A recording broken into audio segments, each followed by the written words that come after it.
Welcome to a podcast from Beneath. This week I am joined by actress Jordan Elizabeth Gelber. They're coming to get you, Barbara. It has been established that persons who have recently died have been returning to life and committing acts of murder. The unburied dead are coming back to life, seeking human victims.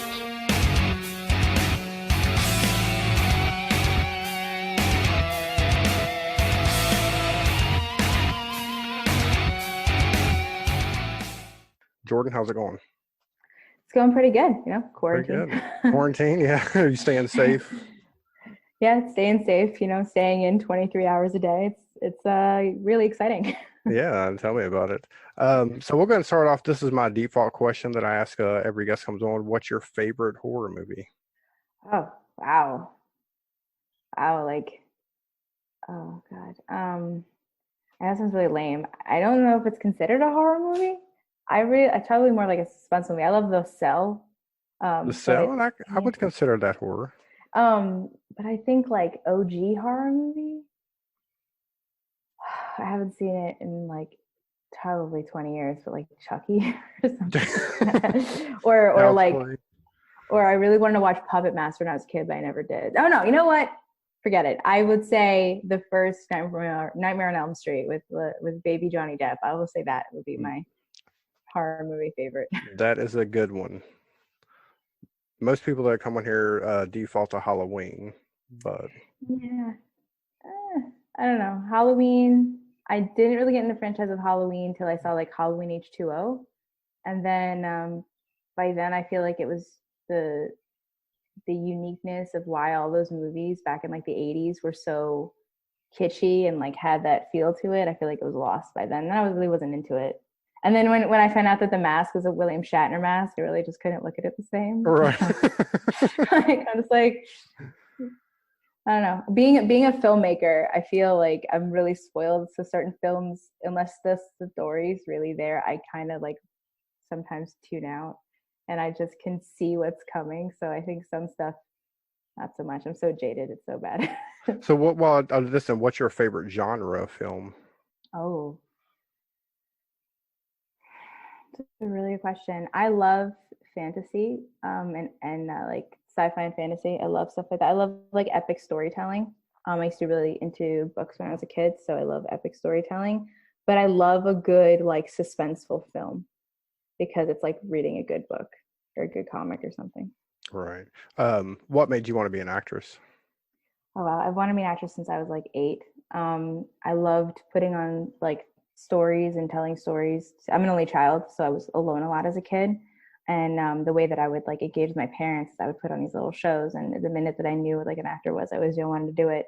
I just loved being able to morph into different people and understand the thought process of other people and how you can experience another life almost, and like the different flavors and the different thought processes, and it really kind of helps you see how the mind ticks. I love really looking into stuff like that.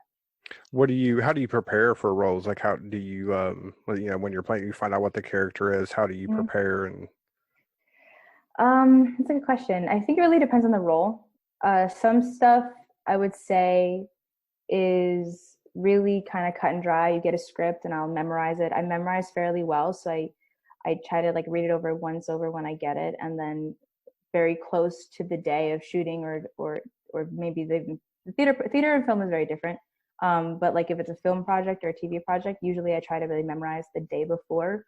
I know it sounds really bad, but to me, I like keeping it really fresh and taking off the page. So like I'll understand the character backstory and I'll glance through the script and stuff and really understand what's going on before my scenes and my moments.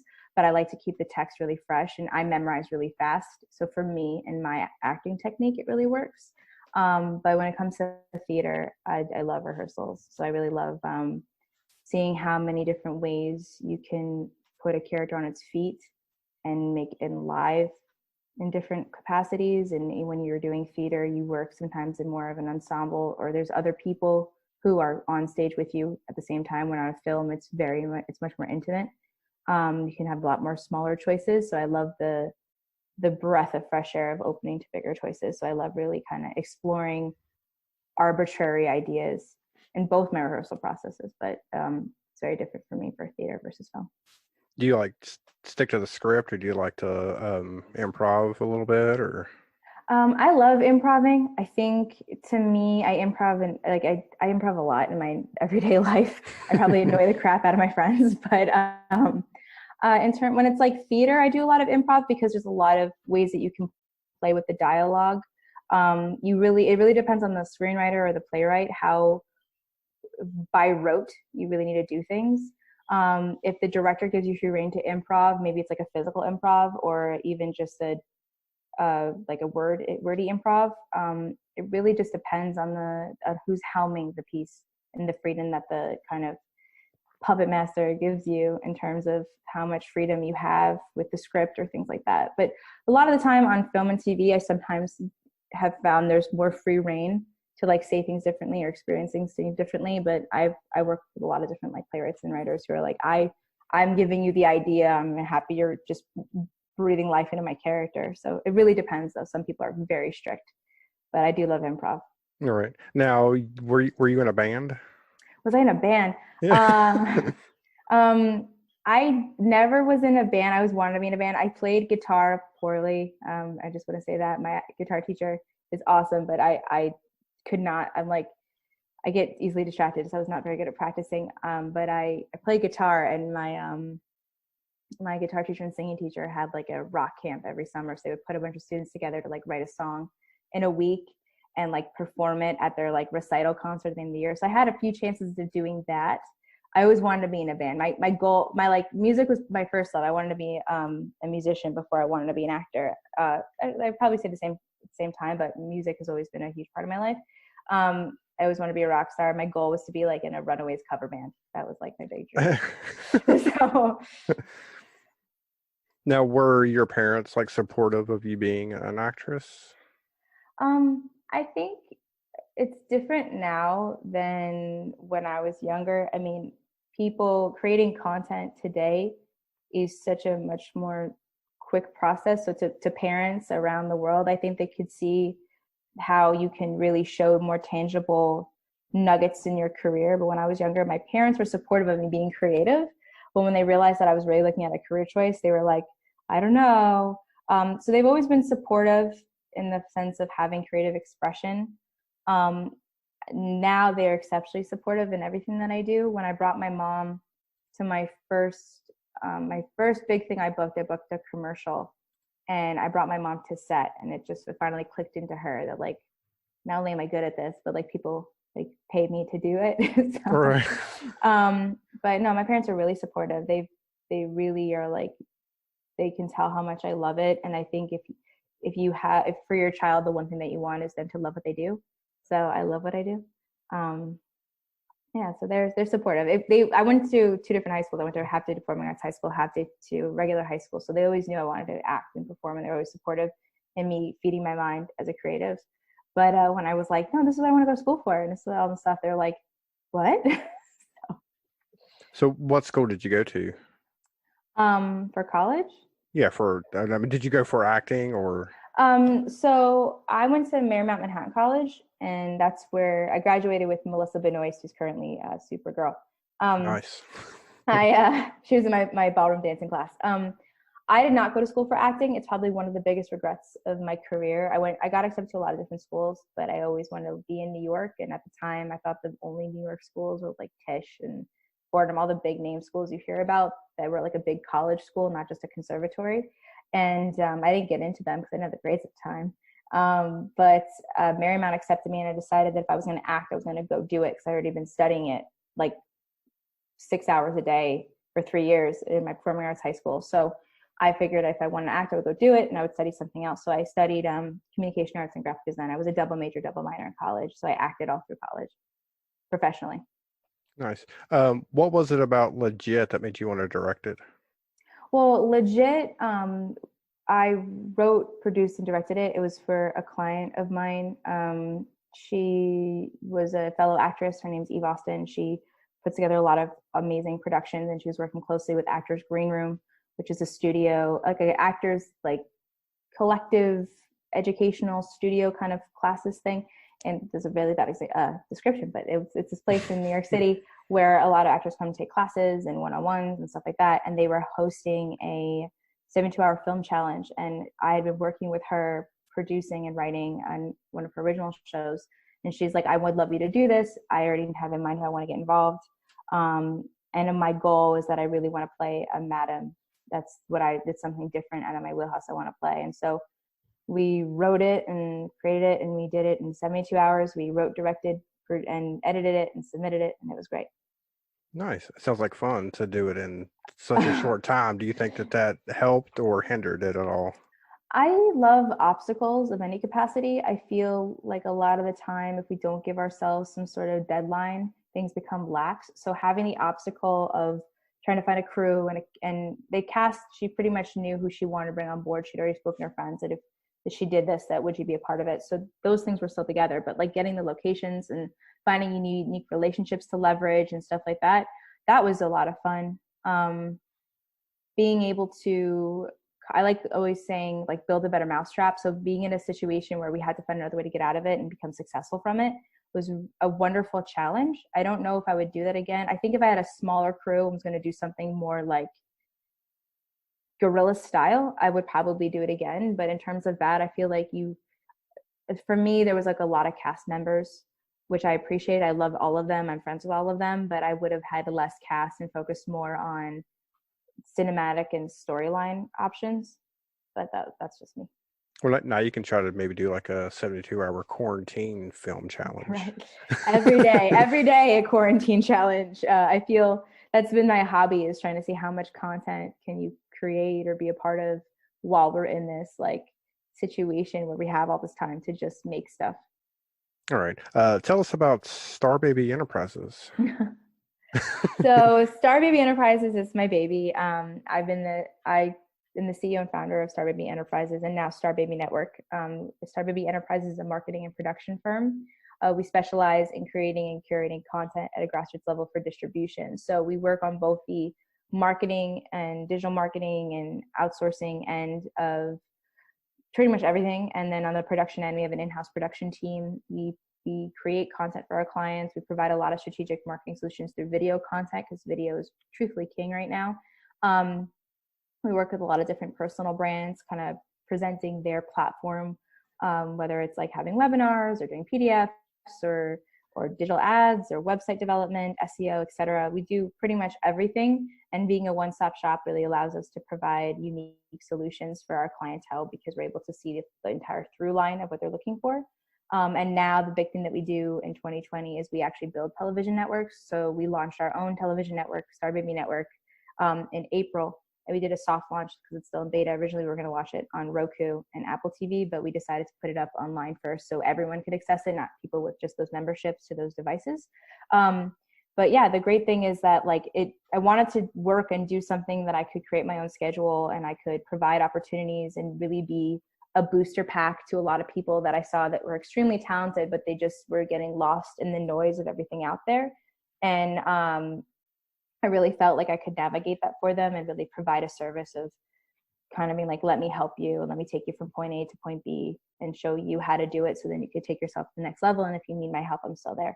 So we do a lot in terms of marketing and production, but for the most part, I think the coolest thing that we're doing, especially as an actor, is I'm helping a lot of people with films and influencer content, even in podcasts and television shows and web series, and helping them get distribution on major networks. That's something that we're doing. All right. I think my co-host is finally going to jump on here. So great profile picture. Yeah. So we'll let him get in here. We always have a problem with audio, not starting right away. It's Zoom, man. Yeah. Zoom's just crashing on all of us. Everyone's taking advantage of it. So. All right. So there it is. Let's see if he can hear us. I can hear it out of his background. Okay. Now. Yeah. Hello. Sorry, Hello. I'm late. How dare you? I'm leaving now. Yeah. Oh. Your mic's a little bit loud there. You might want to turn down just a hair. All right. Let's see. Not as cool as you guys. I'm using with my headphones and my laptop. You guys got a sweet ass mic. And they got the whole buffer thing on it. I wanted to Yeah. get a Yeti mic shipped to me, but like, because a lot of my clients, I tell them all like buy a Yeti mic, just start talking into it. But Yeti's so backlogged right now on back orders, so it's Everybody's like, trying to well, get one. Everybody's home now, so they're trying to get the yeah, best mic they can have. yeah. Everyone's like buying Yeti mics and investing in Zoom and StreamYard and just all the camera equipment for their iPhone. I feel like that's what everyone's doing right now. All right, so Aaron, if you're ready, I'll go ahead and move on to my next question that I had. Cool. We're going to go back a little bit. So, what was the All the questions. experience like working on Blood Night? Blood Night. Wow. Oh God, It's a that's horror like movie podcast, so I got to bring it I up. mean, you have to. All the horror movies I've done, I've been in different capacities. I still haven't gotten to be like one of those screaming girls that gets killed and gets a lot of fake blood on me, but I'm crossing my fingers to have that moment. I love vampire films, so hopefully I'm just going to say it out there. I'm in a vampire film soon. Anyway, back to your question. Blood Night. Wow, I did that so long ago. I was like in my early 20s. Yeah, was I 20 even? Yeah, what year was that? So long ago. I don't remember now. Oh, it's all right. It's all right. We'll figure it out. It's definitely, yeah. Wow. Okay. So that film, I wasn't in the film. I was in a unique promo for the film that was like within the film. It was like a very meta. It was a film within Oh, a film, okay. I think. So we were like a news, there was like apparently a bunch of killings, and we were a bunch of like kids together at a party being interviewed about what was going on. And so me and this kid, Brian, and that I've been friends with since then, we played boyfriend and girlfriend, and we were getting interviewed about what was going on. And all I remember about that shoot was that it was so long. We were on set for so long. We were in the middle of Long Island somewhere. They took us from a van from the city to where we were going to be. And not only was it so long, it was so cold. So we were there, I think, till like 2:00 in the morning, and it was just freezing, and we were miserable. But when we finally got to film, it was fun. But for the most part, it was pretty crazy. It's so funny though, because my agent, Roger Paul, he was involved in that film. He represents a lot of people in that film, and I didn't know him yet. But it was very funny how that all came full circle. So you didn't get to work with like Bill Moseley or anyone on No, I'm not cool enough to work with Bill Moseley. Okay. Bill Moseley's like super cool. I know. Yeah, I've met him twice. He's a really cool guy. Okay, don't rub it in. No, I'm not. So we'll go from that to what was it like to work on The Americans? Oh God, The Americans was probably one of the most unique experiences of my life. I loved that show so much. I really wanted to be on that show. It kind of happened in a weird way. I didn't have like a huge part. I mean, I didn't even unfortunately have any lines, but what was unique is I went to set. I had just started dyeing my hair blonde. It was like a big moment for me. And I went to set just because I would just want the experience of working on it. Sometimes you just want to be on set because acting jobs can sometimes become few and far between. So it was like in the winter, and they were like looking for extras, and I was like, sure, yes, definitely. And they asked me to come in, and I was the only like blonde on set they had. This was right after, I don't know how familiar you guys are with the show, but spoiler alert for everyone listening. One of the main characters was a secretary at the FBI office, and she was about to leave. She was being shipped off to another country, and I'll leave it there. So I became the head of the FBI's new secretary. So they gave me her desk. So right there in front of it, I got to work with so many amazing people. I got to work with Noah Emmerich, who is an amazing, just phenomenal actor. I get to meet him. He was so nice. Brandon Dearden, who's also so nice. I got to work on that show for a couple of years. So I was out there. Finally, after like the first year, they gave me a name. So my name was Kitty. And I had these big, giant curlers in my hair every day. I wore like vintage clothes. I felt like my mother. It was very funny. But the greatest thing about working on that set was how intimate it was. And it was a really beautiful independent studio in Brooklyn, which was not too far from where I live. And just being on there, the cast and the crew was so nice. And because of the intimacy of it, and the fact that the place where we were shooting was like the main FBI office, you got to see just the delicate detail they put into everything. They had like sank a coffee by the coffee machine, just the meticulous detail that they put on that set to make it appear to be that time period was unbelievable. But I think the thing that really stood out the most was how nice everybody was. Everyone was really nice. The crew, the cast, the other extras, if there was someone new on set, they would just talk to you. You never felt like, I felt like this on other sets before when I was first acting, and I thought that extra work was the coolest thing in the world. I would be on sets and like they would treat us like cattle, but that set, you could tell that everyone cared about every single person on that set, and I was really appreciative to be a part of that. And even though I didn't ever get a line, everyone knew who I was. They remembered me every year. And I even had, like, when they changed my desk from like the old character's desk to her belongings to mine and Kitty's desk, they put like a little shell kitty. It was terrifying looking, covered in shells. And one of the cast members actually shipped it to me, so I actually have it in my house. Oh, that's cool. My time there, yeah. I'm not going to rat him out for fear that someone will come and attack me and say, "You have a piece of set." No, I don't. That's a lie. I don't have that at all. Yeah, my wife watched the show when I told her I was having you on. She was like, "Oh, I remember her." Oh, that makes me happy. Yeah, sometimes I get being like, "Is that you?" Yeah. Yes, it was. With my big hair. I miss my big hair. Was there anything about the industry that you learned while working on that show that you didn't know previously? I think, a lot of, in Manhattan, since the writer strike from now almost 10 years ago, a lot of stuff has shifted in terms of industry in New York versus LA. So a lot of projects came to New York and filmed. So originally, when you think of New York sets, a lot of like available, if you're not going to get an under 5, if you're not going to get a role, let's say you're not a speaking role, let's just talk about extras. So I'll just go from there. Like, a lot of people think you're just doing like these feature films, you're walking in the background, you're a piece of furniture or whatever. But a lot of these big feature films, and I've been lucky to work on some stuff,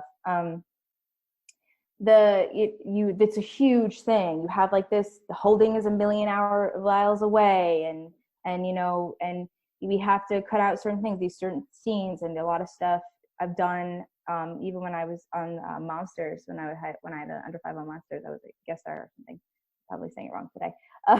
But we were on set. We went to a set. So it was one of the first times where I wasn't going on location. We were always on the, like, not the lot. It was the first time I worked with an independent lot. So in New York City, there are 2 main studios. Steiner, which is it's the biggest studio, I believe, on the East Coast. I'm sure Tyler Perry is going to break that door down soon if he hasn't already. But Steiner Studios, which is the big one in Brooklyn, and then there's a Silver Cup that's in Queens. So what was unique to me is not going to one of those main sets where all of these shows are. It was just like a warehouse that they had transformed into. This is where all the American sets were. So it was just very intimate. So the thing that I learned the most was how to do like an intimate, highly professional shoot, where it's not, you're not in a studio that's 6 different shows shooting at once. It's just that show. It's just for that.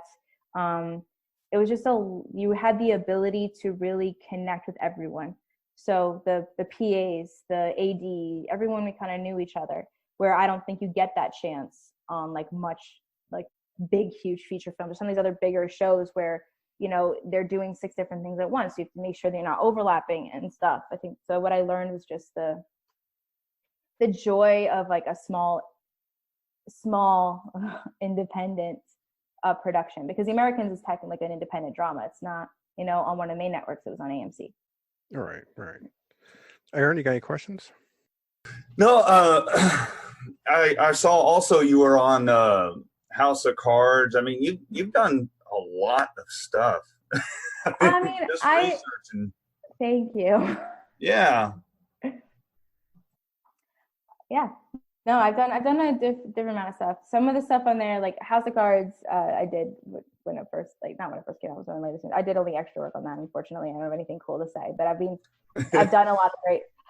There's like 2 House of Cards I put on my IMDb because I worked on House of Cards. It was such a like milestone for me, just because it was in Baltimore and I really loved House of Cards and I just wanted to be on set of House of Cards. No, I mean, that's cool. Yeah, but yeah, thank you. No, it was a lot of fun to do that. Yeah, no. No, I just saw that it was on there, and I was like, man, she has done so much. And I have a friend, she lived up there. They moved back to Texas, but she's married to a real good friend of mine. But she did a spot on House of Cards. I think she was I guess a reporter or something. Like, she didn't really have a big role, but I mean, she acted up there and everything, and I saw that, and I was like, oh, okay, that's cool. Yeah, just yeah, I wanted to bring that up, and sorry. No, you're fine. It was really cool over there because House of Cards was happening in Baltimore when Baltimore was really starting to become a really unique city for the arts. It was really like House of Cards really, I think, put a light on Baltimore as a potential to be like an entertainment hub, very similar to like a, not, I don't want to say like New York, but like Atlanta. It was trying to, and then everything kind of trickled down to Atlanta. But Baltimore was really, really cool. I mean, there was a lot of independent studios down there. They're not really there anymore. But there are a lot of great projects were being filmed down there, and like on set. Like I love the fact that a lot of projects now are on location. They're not like filmed in LA with random slices in New York City. I'm like, you could just come to New York. Like it's pretty fun.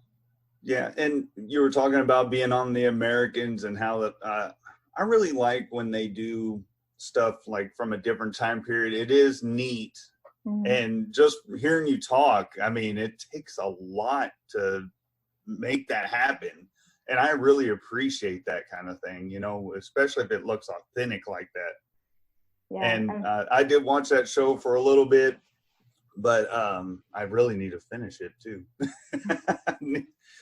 But yeah, I always wanted to, you know, talk to someone that was on a set like that, to where they had to transform, you know, from what it looks like now to back then. That's just awesome. Oh yeah, the costume department. I just thought like they must have had so much fun just finding pieces. Because like another thing is you had a really intimate amount of people because you had to put people in period clothing. They had like their like dressing room had just their wardrobe closet had these unique, beautiful pieces that were so 80s, and like from shoes to belt buckles to jackets to tweed coats. I mean, it was I think it was first like really timey period thing I ever did, and for it to be like the 80s, I thought was so cool because, you know, that's such an iconic time for style. But yeah, it was really, really cool to see all the ins and outs of it. I grew up in the 80s. Yeah. I was a little kid. So in the 80s. out of everything you've done, what's your favorite project that you've been a part of? As an actor or as a producer? We'll go with actor. As an actor, I mean, I've done a lot of different stuff. I've been in some really cool indie films. Like I worked with one of the guys from The Warriors in a film that I was in, and so I've been able to touch on like a lot of indie films. I love independent films. So to me, being able to do legit, I think, was really important for me. Like I love all the big stuff, and I love just the glitz and glamour of all, but just the tiny things, I think, to me was really important because legit was one of the first projects I ever wrote, directed, and produced. So it was like the way beginning of my producing career. So to be able to have just a small part in something that I did that also like helped me book so much work after that, and it's something that I wrote that I didn't even the part in legit that I gave myself, I left it open ended. I was like, I'm going to cast somebody, or maybe I'll do it. To be able to put myself in something which had always been a dream of mine that I had created was a really rewarding experience. And also to be able to work with all my friends on set was really just made it that much more better. So I think that for me,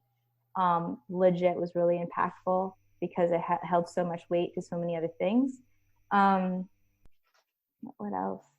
I mean, so you would say legit is like that's your baby. So that was probably your favorite acting, directing, and producing. Well, no, like legit as an actor, I just loved the character because a lot of the time, so my character in legit, I played an escort because why not? It was very funny. Like that whole year, I had so many auditions for escorts. I don't know if it's because I'm blonde or whatever, but it was very funny.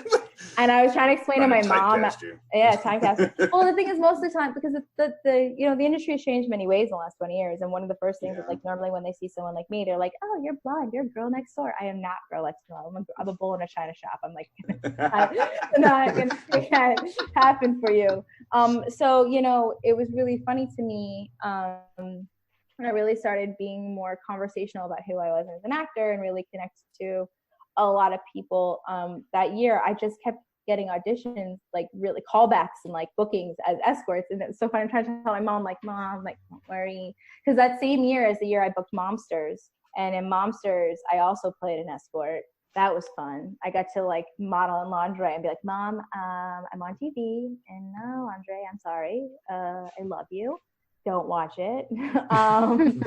And you know, and I got to like have my little come hither saying. So it was really, you know, psychologically damaging to my mother, but it was fine. But for me, I think acting and legit, I wouldn't say it's like my baby per se. I've had a couple other projects I would say are my babies, but in terms of that was like the beginning of the career that I have now in melting both my producer life and my acting life. Cool. So I'm gonna go with I'm kind of reading my questions out of order here. So this is gonna be like a hypothetical. Okay, so let's say that you're hired as a lead in a film, and you're allowed to pick your co-star and the director. Who are they? All right. First qualifying question. Is my co-star my romantic interest, or is my co-star just my co-star? Just your co-star. Let's go with buddy cop movie, 2 female Buddy cop investigators. Movie. Oh wow. Okay, I think I'll start with director first. It's a lot easier. I'm really talking about Denis Villeneuve, or however you pronounce the last name, because of Dune right now. Because I love his work. I love Enemy, and I love The Rival, and I love. But yeah, like I love David Fincher. He did like Fight Club and stuff. And he also did some of House of Cards. I love him as a director. Steven Soderbergh. I mean, there's so many directors. Is hard. Yeah, There's so many good ones. I know that's a tough question, but yeah, I would probably say. Oh, I have a name, and now I can't remember.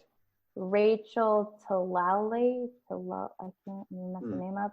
Or Lily Amirpour. I'm messing both their names up. But Rachel, she did Tank Girl. She's done a couple episodes of Doctor Who. Rachel Talley. Yeah, Rachel Talley. Thank you. Yeah. There we go. I knew I was butchering someone's name. She's great. She's in some Doctor Who. And there's also like, I could talk about directors all day long. It's like, that's the thing I look at the most, I would really say. And then, what else? A co-star? Yeah, your co-star. Co-star. Who's gonna be my partner in crime? Oh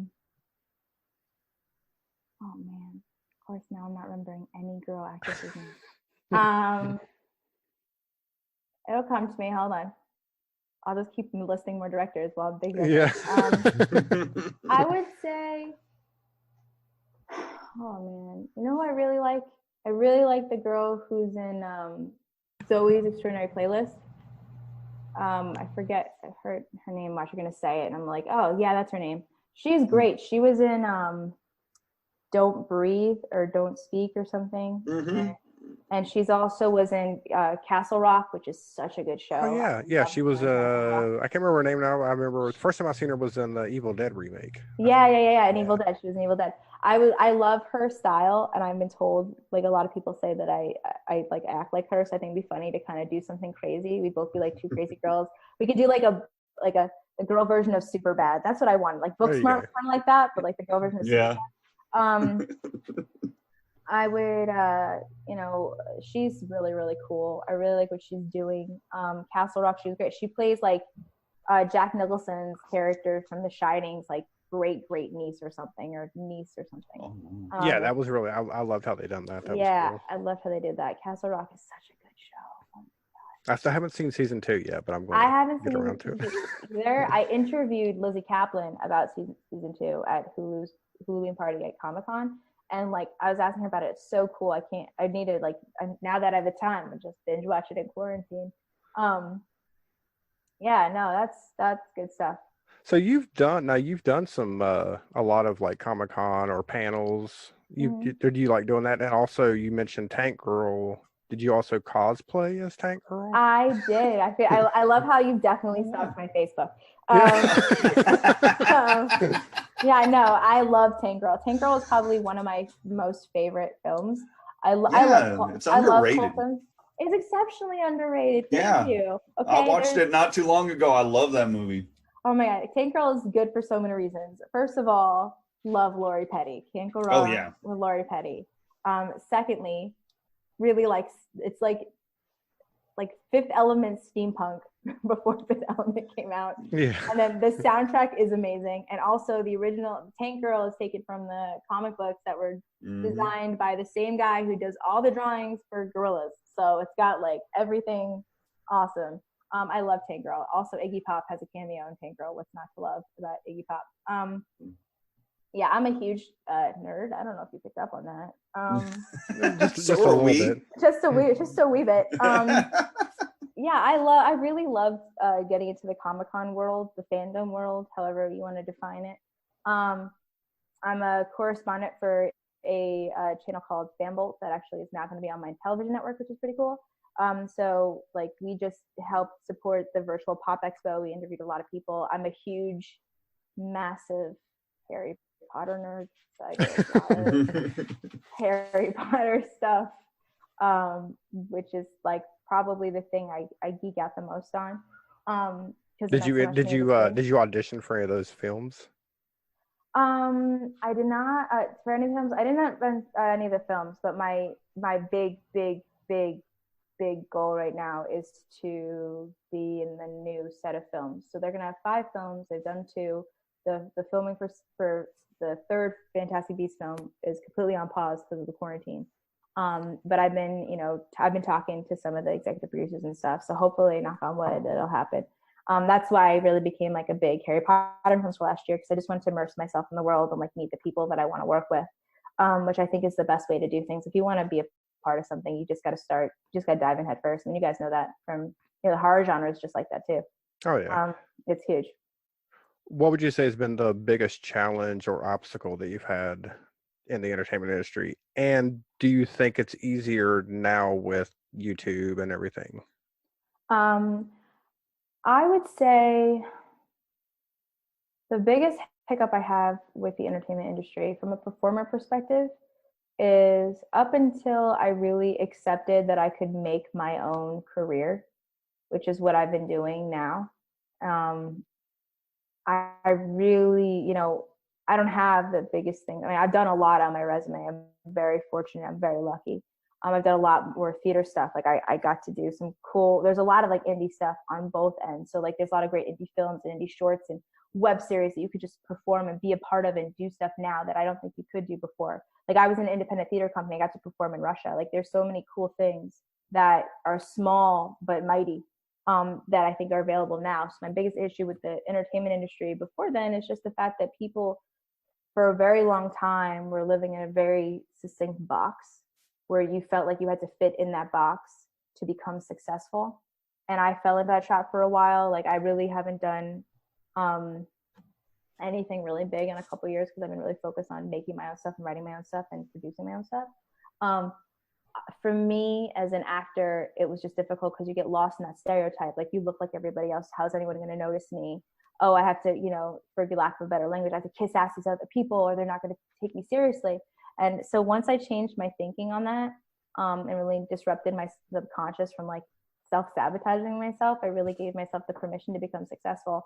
And so for me, when you're to your second question of, do I think it's easier now with like YouTube and things? YouTube, I have a love-hate relationship with. Now that we're in quarantine, I've seen a huge intake in YouTube from like a personal brand perspective. So if you want to be an influencer, but very specific, I've been told by my in-house, I have an in-house YouTube coach in my company, and she's like, you have to be specific. That's how you get successful on YouTube. But like for me, like I build television networks. I have my own television network. I could write and shoot and film my own series that I'm capable of doing that now and put it up online. Like my biggest inspiration right now is Phoebe Waller-Bridge. There you go. Phoebe Waller-Bridge. That is who my ideal co-star is. I don't know why I didn't say that. It came to you. It finally came to me. Phoebe Waller-Bridge is my biggest inspiration right now. I would definitely say that you can literally wake up tomorrow morning and say, I want to do this and be known as this person and be seen by these people. And you can make it happen. I think there are still a lot of obviously obstacles because people don't know or they are still afraid of like the powers that be. But I think when you realize that this industry is actually a really small community, it's very small community. of people that create really formidable relationships and work more on your relationship building and developing. Like that's why I love doing the Comic-Cons, is because when you're like, I met my favorite playwright, who's one of my favorite directors, which I should have also said, favorite directors and screenwriters, because he was the showrunner and creator of the Van Helsing series. And I met him, and I was obsessed with his plays because I'm meeting him in San Diego, but I'm a New Yorker, and like Broadway. Like, are you kidding? Like, it was amazing to connect to him. And now I'm hopefully one day, knock on wood, going to be able to work with him. I've become friends with him because of these scenarios. I wouldn't be able to have met those people if I didn't try to present myself in as many ways as I could that I felt were very authentic to me. So I think, to give you a much smaller answer, I think there's ways to become more successful, but you don't have to do it the same way everybody does it. And I think that's what I hated the most about the entertainment industry, that I think that a lot of people still live that life that you have to do it the same way everybody else does it to become successful. If you don't go to the fancy school and you don't get the great agent and you don't, have the right headshot and you don't have like 1 million points on your resume. I mean, to say that, no, you don't have to do that now. You could really say, I want to make something myself and show my voice and why I belong to have a seat at the table. There's more opportunity to do that now where there wasn't before. Right. My biggest problem, like I watch a lot of YouTube, probably like way too much. My biggest problem We're all is, guilty. We're all yeah, guilty. my biggest problem with that is that I see a lot on there is like originality. Mhm. Like people just copy, like, oh, this is trending, I'm going to do this type of video now. But I'm not going to go into that. Aaron, you got anything else? No, I mean, I always say this to everybody that creates their own stuff is I commend them. People don't understand that, the technology is here now, and a lot of people have access to it, but it really, when it comes down to it, it's the drive that you have that makes you successful. Like Gary was saying, like you were saying, I mean, there's a lot, you either blend in or you stand out. And,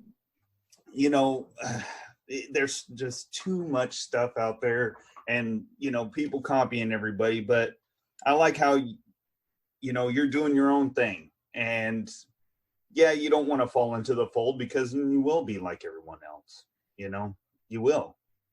So, it's awesome. And what you've done so far, and I can't wait to see what else you're going to do. I mean, everything, I just, people that create, I really appreciate, and I know it takes a lot to do. So. I mean, look what you guys are doing. And first of all, thank you. That's easy for you to say. But this podcast is amazing to me. Like, I started a podcast while I was in quarantine. I've been thinking to myself, I've been so busy building the last year and a half. I've been so busy building my business that because I needed that. I wanted to make sure that it was stabilized so I could use that as my livelihood, and have the freedom to act. I made a promise to myself that I'm just going to if I'm not in it, I'm making it. If I'm not making it, I'm helping it get out there, regardless of what kind of business it may be, because now I've hosted and now I'm helping make podcasts and now I'm doing podcasts. It's so great to share. And right now, the one thing that I've seen in this time in quarantine is a lot of people, because the entertainment industry has been put on hold in a traditional sense, a lot of people don't know what the next steps are going to be. But the best way to do that is keep making stuff. So the fact that you guys even saying, I'm going to do a podcast, I think, what'd you say? It's 2 years in right now. This is your episode 81. Yeah. And the fact that you have that much content, there are people that say, I want to make a podcast and don't ever even start. I love people that make their own content. I love people that are just I'm going to do it. I'm going to, make it happen for myself. My friend, I'm actually staying with right now, my friend Victoria, who she works with me. She's also an actress, and we're both very much of the sense, we've both done a lot of theater stuff. And we want to act, want to do more stuff. She's got her own television series that I help distribute and help produce the next season. And we were both we want to make our own content. We want to be known for people that pave the way, making our own content, having our own voices be heard, because we want to be seen in that light as an actor or producer. There are so many opportunities. So for you guys to be I want to be a podcast and I want to talk about horror stuff because that's something that I'm passionate about, that's great. I love that. It makes me happy to see people just wake up and create stuff versus waiting for someone to, be no, you can do it now. Yeah. Yeah. Well, if your network is looking for a good horror themed podcast, I know of one that would join in. Really? Yeah. Oh, pray tell, what is the name of this podcast? Yeah, we're always looking for new stuff. Definitely. I would love to, find out more about like your goals and what you want to do, because I love podcasts. I love podcasts that have a video and audio component. I think, people want conversations. People want to spark conversations, and people want to learn. Like, I Oh think yeah, it's definitely. great that, you got this sweet ass setup, and I'm just with my laptop and my headphones. I'm just trying to live my best life right now. Right. All right, so I'll go and let you, if you just want to plug anything, like talk about you and tell us where they can find the network at. You can find Starbaby Network at starbabynetwork.com. That's STARBABYNETWORK.com. We have some great shows up right now, and with some cool names involved. And then me personally, you can find me at Jordy_Starbaby on Instagram. That's the best way to get a hold of me. It's JORDIE_Starbaby. And I have a horror film that I'm an associate producer on that's coming out soon. So 6:45 film. It's about every day is the same, and the lead character keeps watching his loved ones die, and he wakes up and it's the same day all over again. It's very similar to Quarantine, so I figured that everyone should go check it out to really freak themselves out while they're stuck inside. Nice. We'll have to have you back on to talk about that one. Oh, she froze again. I think she froze up again. Yeah. Yeah. It's all right. I think I froze again. Yeah. I'm so sorry. It's okay. I froze again. That's fine. I have awful service right now. I'm so sorry. That's fine. I'll fix it in post. No, I was saying you could Fix it in post. yeah, we'll have to have you come back on and talk about that film. Oh, totally. All right. So my final question before we get out of here, and right. I'm just going to ask it, and it may, you may get it, you may not. We'll find out though. Favorite doctor? Oh, it's David Tennant. It really is. I had a feeling you were going to say that, but it wasn't for sure. I love David Tennant. David Tennant and Matt Smith are such geniuses of physical comedy. Although I love Eccleston, I love his accent, so he was great to get started. OG Doctor Who, I really didn't get that much into, so shame on me. But I do love David Tennant. I really love David Tennant. I haven't watched any of the new stuff. David Tennant was good. David Tennant was really good. David Tennant and Matt Smith together in The 50th was awesome. Oh, it was so good with John Hurt. Yeah, it was great. Then, of course, my favorite's going to be Tom Baker, because that's what I grew up with. But yeah, the new one with Jodie Whittaker is really good. If you haven't watched it yet, she's doing an awesome job. Well, then I'm excited, because I have mixed feelings. Sometimes I get, when they try to go so crazy diverse for the sake of diversity, I kind of get mixed feelings about stuff. It doesn't feel that way. It doesn't feel forced. It's really good. I think what helps out. She's great. Yeah, she's awesome. She's done a really good job. I love I won't geek out too much about Doctor Who, but I just want to ask that question. Well, you said favorite doctor. I was like, well, I'm more McSteamy. I know. I was thinking, I was like, is this a trick question? It's Dr. Quinn, Medicine Woman. That is my favorite doctor. I pulled that one out there. You're welcome. Little Jane Seymour action to close out the podcast. There you go. No, but David Tennant, I always say like Peter Capaldi did a decent job, but he's not my doctor. I really love a lot more of the physicality, because he's such a timey-wimey guy. Yeah. So Tennant was that was the first one you've seen. No, Eccleston was the first Eccleston one. Okay, because most of the time the answer is the first one that you've seen is what people say. But yeah, that's cool. This was really fun having you on here. Thank you. Hopefully we can get you back on to talk about some more stuff. If you have anything, some new stuff coming out later down the road, I'd love to have you back on. Definitely, yeah. No, I would love that. I'll start, rewatching all my OG horror films. There you go. We'll really get into it. All right. Yeah. Thanks for joining us, and good luck with everything you have coming up in the future. Thank you. You too. Bye, guys. All right. Bye. Thank you.